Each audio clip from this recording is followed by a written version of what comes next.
पुढील 5 दिवस अवकाळी पावसाचा अंदाज वर्तवण्यात आलाय। विदर्भ, उत्तर महाराष्ट्र, मध्य महाराष्ट्र आणि मराठवाड्यात पुढील 5 दिवस विजांच्या कडकडाटासह पुन्हा गारपिटीची शक्यता आहे। विदर्भात काही ठिकाणी हलक्या पावसाचा अंदाज वर्तवण्यात आलाय, तर 13 आणि 15 एप्रिलला काही ठिकाणी गारपीट होऊ शकते।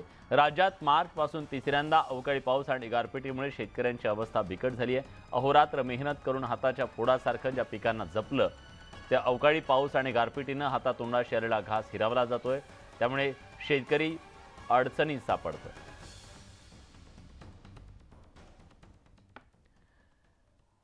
देशात यंदा सरासरीच्या 96% इतका पाऊस पडणार असल्याची माहिती भारतीय हवामानशास्त्र विभागाने दिली आहे।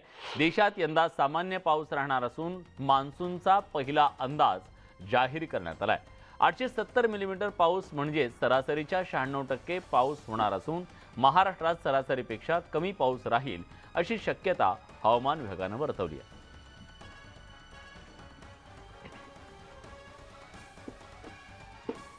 चांदवडच्या दरेगावमध्ये एप्रिल महिन्याच्या सुरुवातीलाच पाण्याची भीषण टंचाई जाणवू लागली आहे।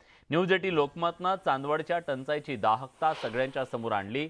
न्यूज 18 लोकमतच्या बातमीची दखल प्रशासनाने घेतली असून चांदवडच्या दरेगावात आता सरकारने पाण्याचं टँकर पाठवायला सुरुवात केली आहे। टँकर आल्यानंतर महिला सरपंचांनी नारळ फोडून त्याचं स्वागत केलं, तर न्यूज 18 लोकमतनं बातमी दाखवल्यामुळे आमच्या गावासाठी पाण्याचे टँकर सुरू झाल्याचं म्हणत न्यूज 18 लोकमतचे गावकऱ्यांनी आभार मानले।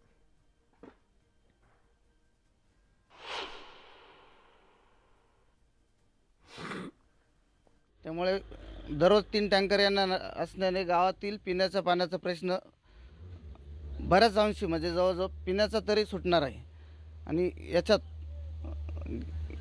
आपल्या न्यूज 18 लोकमत चॅनलचे ग्रामस्थांचा प्रश्न मांडण्यामध्ये मोठा वाटा आहे आणि टँकर लवकर सुरू होण्यास आपल्या चॅनलचं श्रेय निश्चितच आहे। याच्याबद्दल चॅनलचे आम्ही मनापासून ग्रामस्थांच्या वतीने धन्यवाद मानतो। आमच्या गावात पाण्याची खूप बिकट परिस्थिती होती। पाणी नव्हतं, लांब लांब आम्हाला पाण्याला जावं लागायचं, विहिरीवरून लांबून लांबून पाणी आणावं लागायचं, खूप हाल होते आमचे पाण्याचे। पण आता आम्ही निवेदन केल्यामुळे आमच्या इथं टँकर आला, आज पहिलं टँकर आलं, त्याच्याबद्दल मी न्यूज चॅनलचा धन्यवाद मानते। न्यूज 18 लोकमतनं 2 दिवसांपूर्वी